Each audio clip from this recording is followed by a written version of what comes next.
Damai sejahtera Allah yang melampaui segala akal, itulah yang memelihara hati dan pikiranmu dalam Kristus Yesus Tuhan kita. Amin.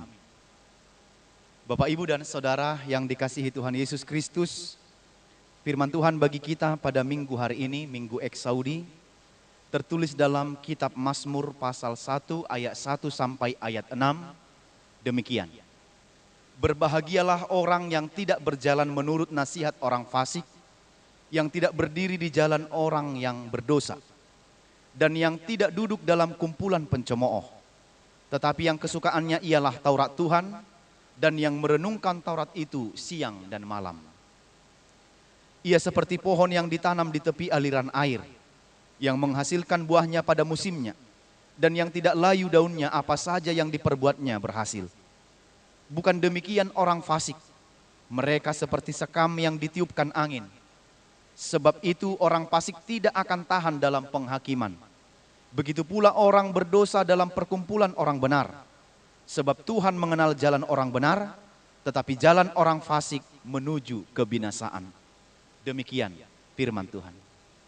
Bapak, Ibu, dan saudara-saudari yang dikasihi Tuhan Yesus Kristus, orang benar dan orang jahat sama-sama hidup di dunia ini.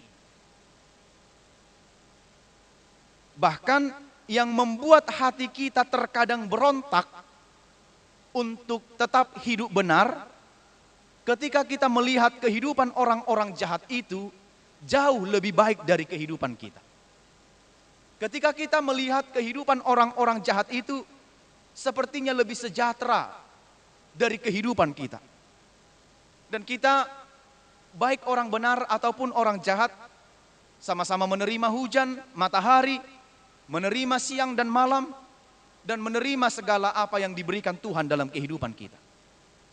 Kadang kita melihat orang yang jahat itu begitu nikmat menjalani kehidupannya, atau seperti tidak ada balasan dari kejahatannya. Dan terkadang Bapak Ibu, secara jujur kita katakan, kita geram dan sampai ingin memposisikan diri kita sebagai Tuhan. Lalu kita katakan, kalau aku sebagai Tuhan, orang-orang jahat sana sudah kutumpas, sudah kumatikan, sudah kubinasakan, supaya jangan ada lagi orang jahat di dunia ini. Kadang saking geramnya kita mau memposisikan diri kita, dan kita mau apa yang di pikiran kita dilakukan oleh Tuhan bagi orang-orang jahat itu. Namun hal itu jangan membuat kita bergeser dari benar menjadi jahat. Hanya karena persoalan yang seperti itu yang tampaknya dan belum tentu kenyataannya demikian, kita jangan sampai bergeser dari kebenaran, kebaikan menuju kejahatan. Karena nyatanya Bapak Ibu, keberadaan dan tujuan hidup orang benar dan fasik itu berbeda. Kepada kita diperhadapkan pilihan, mau ikut aturan atau melawan aturan, mau melakukan kebenaran atau tidak melakukan kebenaran. Dan di dua pilihan itu salah satu kita pilih, keduanya punya konsekuensi dalam kehidupan kita. Sebab akhir kehidupan orang jahat itu adalah kebinasaan, sementara akhir kehidupan orang benar itu adalah kebahagiaan dan berbuah baik, dan buahnya dapat dinikmati oleh orang lain. Jadi melihat semua perjalanan kehidupan di dunia ini tidak hanya melihat di awal saja Bapak Ibu, tetapi pandanglah apa tujuan akhir dari kehidupanmu. Jika tujuan akhir dari kehidupanmu adalah kehidupan yang kekal, kemana tujuanmu besok? Kalau hanya di dunia ini, maka Paulus juga pernah mengatakan, itu adalah orang yang paling malang jika kita tidak mengharapkan kehidupan yang kekal kelak terjadi dalam kehidupan kita. Maka sekali lagi kita harus mengingat realita kehidupan ini, dan Tuhan Yesus juga berfirman, memang benar selama dunia ini akan ada orang kaya, akan ada orang miskin, akan ada orang baik dan akan ada orang jahat, ada orang kuat dan ada orang yang lemah. Ada orang yang tertawa dan ada orang yang menangis. Ada orang yang benar dan ada orang yang fasik. Ada yang baik dan ada yang jahat. Namun saya mau katakan, kembalilah kepada tujuan akhir kehidupanmu. Jika tujuan akhir kehidupanmu adalah kelak kehidupan yang kekal, menuju kepada kehidupan yang kekal, maka sebagai orang yang percaya, kita harus tetap hidup dalam jalan orang benar, bukan pada jalan orang fasik. Itu sebabnya pemazmur mengajarkan antara bagaimana tujuan hidup orang benar dan bagaimana tujuan kehidupan orang fasik. Maka dalam firman ini dibagi dalam 3 hal Bapak Ibu. Ayat 1 sampai 3 itu tentang bagaimana kebahagiaan orang benar. Sementara ayat 4 sampai ayat 5 adalah kebinasaan orang-orang jahat dan bagaimana nasib orang-orang jahat itu kelak.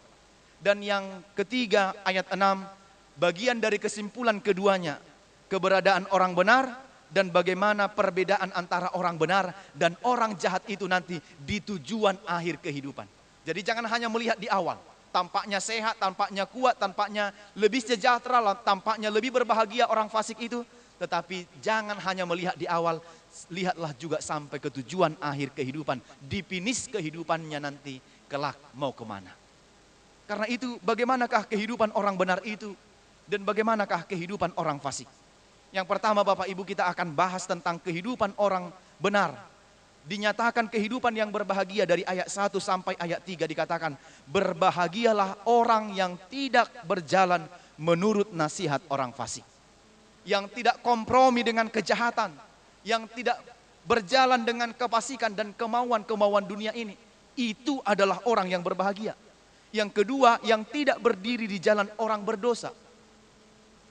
Jadi jika ada orang yang terus berjalan pada jalan orang berdosa, itu bukan orang yang berbahagia. Yang ketiga, yang tidak tunduk dalam kumpulan pencemooh. Yang tidak duduk dalam kumpulan pencemooh. Jangan mau. Sebab pencemooh itu pasti di hadapan kita membicarakan orang lain. Tetapi ketika kita meninggalkan dia, dia juga akan sama membicarakan kita. Baginya, dirinya lah orang yang paling benar. Maka jangan pernah duduk dengan para pencemooh. Di hadapan kita dia manis, sementara di belakang kita dia menusuk dan menikam kita, membicarakan kita seburuk-buruknya, tetapi di hadapan kita membicarakan kita semanis-manisnya. Yang berikut dikatakan kesukaannya adalah Taurat Tuhan. Jadi orang yang berbahagia itu adalah, yang berjalan pada jalan orang benar itu adalah kesukaannya Taurat Tuhan, merenungkan Taurat itu siang dan malam. Dan hidupnya seperti pohon yang ditanami di tepi aliran air. Artinya menghasilkan buah pada musimnya, tidak layu daunnya, survive, bertahan hidup. Karena dia mengalir di tepi aliran air. Kalau di Palestina itu adalah daerah yang panas dan kering, maka tanaman bisa dengan cepat, sangat cepat bisa layu dan kering. Tetapi orang benar itu diibaratkan seperti pohon yang ditanam di pinggir aliran air, yang selalu berbuah dan terus berbuah, dan buahnya dapat dinikmati oleh orang lain. Dan apa yang diperbuatnya selalu berhasil. Dan perbedaannya dengan hidup orang yang tinggal di dalam kefasikan adalah Bapak Ibu, yang pertama, bahwa orang fasik ini kehidupannya akan binasa. Marhamagoan, lonong dosogut akka, jolma nadi bagasan hajahatoni. Digambarkan seperti sekam yang ditiup angin, songo durame. Artinya tidak tetap, sementara. Hanya datang saja angin sekejap, dia sudah selesai, tumbang. Maka kehidupan orang-orang yang melakukan kejahatan itu, yang fasik itu sementara. Mereka hidup di dalam dosa, mereka hidup dalam kesia-siaan. Dan mereka mudah kering dan layu serta tidak tertahan lama. Dan mereka tidak tahan dalam penghakiman. Maka orang-orang yang tinggal dalam kefasikan ini cepat bergumul. Tidak tahan berdiri di hadapan orang benar. Kalau ada lebih banyak orang benar, dia akan menghindar dari kumpulan orang-orang benar itu. Sebab di kumpulan orang benar itu, maka orang benar yang benarlah yang menonjol. Sementara kejahatan akan tersingkir dan dia tidak bertahan lama berhadapan dengan orang-orang yang benar. Itulah orang fasik. Dan orang yang berjalan dalam kefasikan juga adalah cengeng. Karena upahnya pasti kepada kematian yang selama-lamanya. Dia akan layu, dia akan ditiup angin, tidak berbuah, dan tidak akan berisi, serta dia hanya kosong. Sekali lagi, hidupnya seperti sekam diterbangkan oleh angin. maka sekam yang dibakar akan segera akan habis. Akan sementara buahnya tidak ada. Maka demikianlah kehidupan orang fasik itu. Yang tampaknya sekarang sehat, yang tampaknya sekarang adalah berbahagia, menikmati kehidupannya. Tapi dia tidak tahu bahwa tujuan dari kehidupannya, akhir dari kehidupannya adalah kebinasaan. Tapi sementara buah orang-orang yang hidup dalam Tuhan, dalam kebenaran itu akan dinikmati oleh banyak orang. Jadi Bapak Ibu saya mau katakan, tidak ada manusia yang pernah menyimpan buah yang tidak berisi atau kosong. Tetapi buah yang berisi itu, buah yang benar itu akan disimpan dan akan dipakai dan dipergunakan. Dan tidak akan mudah diterbangkan oleh angin. Itu sebabnya dalam ayat 6 disimpulkan. Jelas dalam hidup ini adalah pilihan. Dan pilihan itu punya risiko dan konsekuensi. Yang pertama, jika orang benar, maka dia akan mencari Tuhan dengan segenap hatinya. Dan Tuhan juga akan mengenal jalan orang benar. Yang kedua, orang fasik jalannya menuju kefasikan karena menentang Allah dalam kehidupannya. Maka kebahagiaan orang yang benar adalah karena kedekatannya dengan Tuhan. Bukan karena hal-hal yang berhubungan dengan fisik. Dia tahu siapa sumber sukacitanya. Dia tahu kepada siapa dia mengadu. Dia tahu bahwa satu-satunya harta yang paling berharga dalam hidupnya adalah Tuhan yang dia yakini dan yang dia percaya. Itu sebabnya dikatakan dalam buku Ende nomor 255, alai molo dapot nasasadai toktong lasrohaku hinor honni.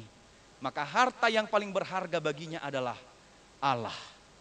Itu yang dia dambakan dan inginkan terjadi dan ada dalam hidupnya. Maka sebagai orang percaya, pilihlah jalan menuju kepada kebenaran. Sebab tidak ada habis-habisnya berkat bagi orang-orang yang benar. Sekali lagi saya katakan, tidak akan ada habis-habisnya berkat bagi orang-orang yang benar. Apa yang dikerjakannya akan berhasil. Karena orang yang benar itu tahu kehendak Allah dan tahu apa yang akan dia minta dari Allah. Sepintas memang kehidupan orang-orang jahat dan orang-orang fasik itu enak. Kadang tergoda kita untuk ikut dengannya.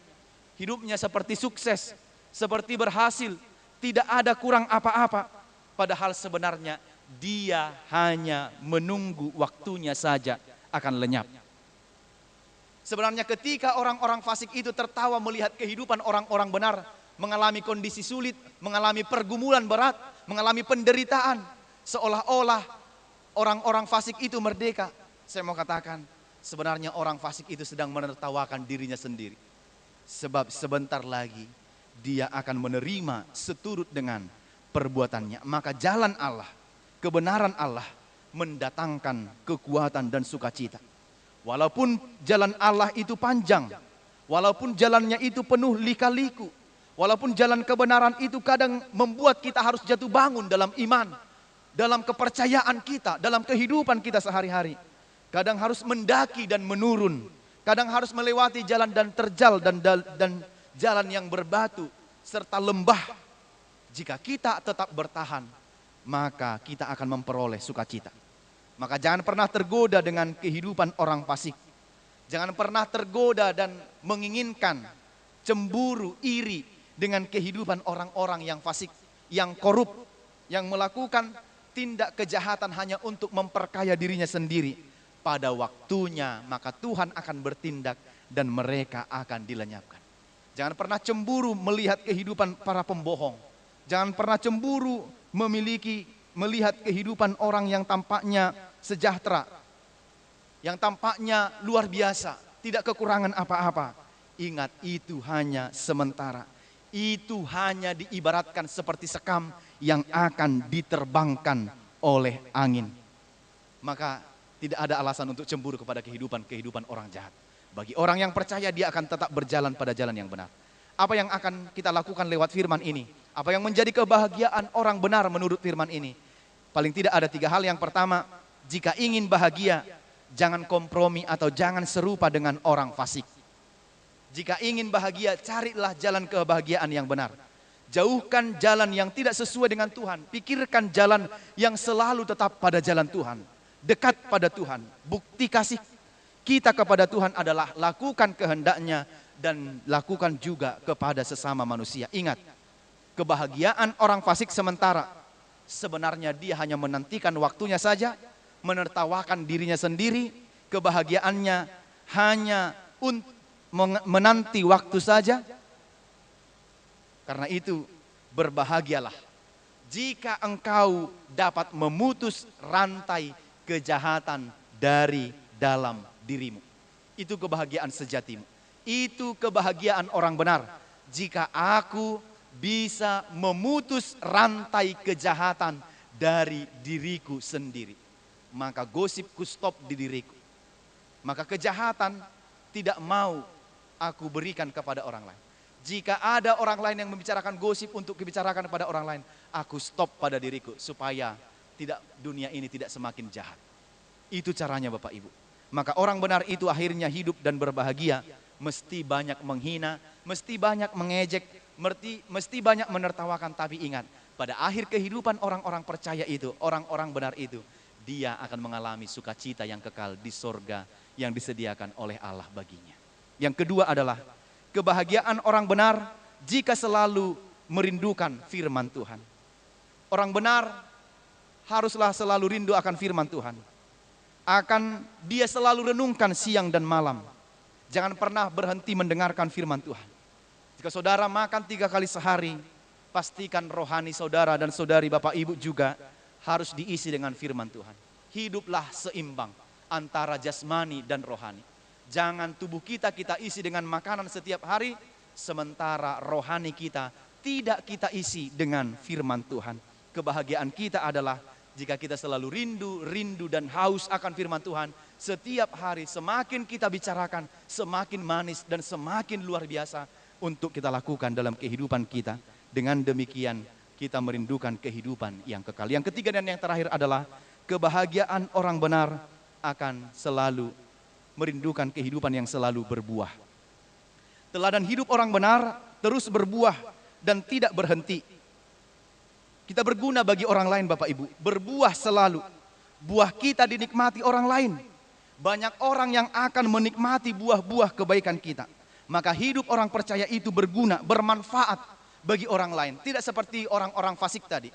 Mendengarnya kita menjadi tidak terberkati, mendengarnya kita menjadi orang yang jahat, tetapi marilah hidup benar. Pilihlah jalan yang benar.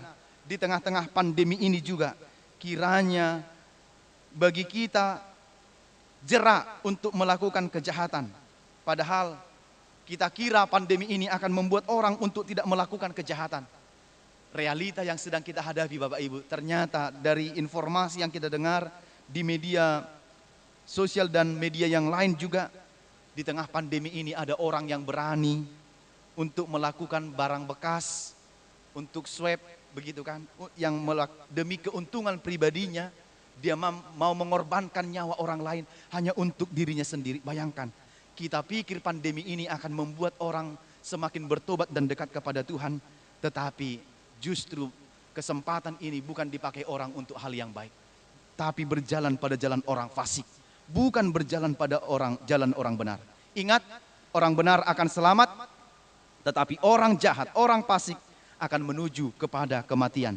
Jika ingin berbahagia, maka pilihlah jalan orang benar. Tegakkan kebenaran, tinggalkan kefasikan. Jika ingin berbahagia, hiduplah di dalam kebenaran yang dari Tuhan. Amin. Kita berdoa. Bapa di sorga, kami bersyukur dan berterima kasih menerima firman-Mu pada minggu hari ini, mengajarkan kami untuk tetap taat dan setia kepada Tuhan. Sebab melalui firman-Mu, kebahagiaan orang-orang benar adalah jika berjalan menurut jalan Tuhan, bukan mengikuti jalan orang fasik atau jalan dunia ini yang membawa kepada kesesatan. Tuntunlah kami berjalan kepada jalan kebenaran, jauhkan dari kami segala godaan dan rayuan bujuk iblis, tetapi Tuhanlah yang melindungi kami agar kami berjalan pada jalan yang Kau kehendaki. Berkati firman-Mu yang sudah kami dengarkan, agar berbuah dan melalui buah-buah yang kami hasilkan, orang lain dapat menikmati kasih Kristus melalui hidup kami dan melalui diri kami. Ajarkan kami untuk meninggalkan segala bentuk kefasikan di tengah-tengah kehidupan, di tengah-tengah dunia ini, dan di tengah-tengah keluarga serta masyarakat dan sekitar kami. Terima kasih Tuhan, berkati semua jemaat-Mu, lindungi mereka dalam ibadah mereka, tangan kasih setiamu membimbing dan menyertai kami dalam kehidupan kami sehari-hari. Terpuji nama-Mu, ampunkan dosa pelanggaran kami. Di dalam Yesus kami berdoa dan bersyukur kepadamu. Amin.